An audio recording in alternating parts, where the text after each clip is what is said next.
This week, I will be talking about one of the most discussed tech acquisitions in the last 5 years. In May of 2012, Google revealed that they were going to acquire Motorola Mobility, which was previously based in Illinois. Because this was a deal between two of the larger tech companies, it did cause people to question the benefits and the motives for both sides. When the deal was struck, Google actually came out with a statement about why they purchased this specific division of Motorola. With the power of the two large companies, with seemingly infinite manpower and resources, Google would be able to increase their rate of innovation, which would allow their customers to receive quality mobile phones for cheaper and cheaper prices. In addition, Motorola had a very enticing patent portfolio. Due to the sharp increase in patent litigation cases, Google was very excited about it. This portfolio would grant higher levels of protection for the Androids on the market. While the deal did make sense, one may ask why specifically Motorola as opposed to the 5 to 10 other large cell phone manufacturers. Because Motorola was fully committed to Android, it was a great fit for both sides, and the transition between the teams would be more seamless. In addition, both companies were not as strong in their counterparts' major area of expertise. Motorola had expertise in devices, while Google had the expertise in developing software for those devices.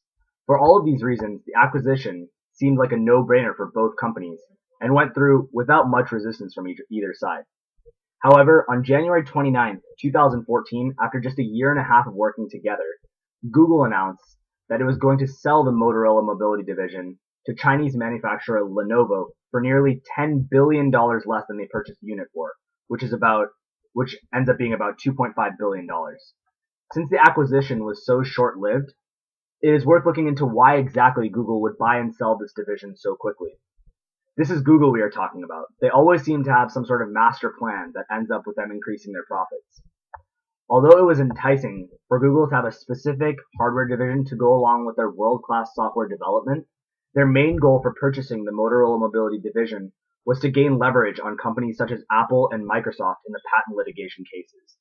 From that standpoint, although they quote-unquote lost $10 billion in the sale, they gained an equally or more valuable patent portfolio that will allow them to hold their own in these lawsuits. On another note, Google CEO Larry Page realized that the smartphone market exceeded the competitiveness that Google wanted to partake in if they were going to continue to manufacture phones. This move will allow Google to make huge ripples in the Android ecosystem with more flexibility and freedom, something that has been at the heart of Google's expertise for years now. To prove that the $10 billion was in fact a gain, Google's shares actually rose 2% immediately following the deal. Thank you.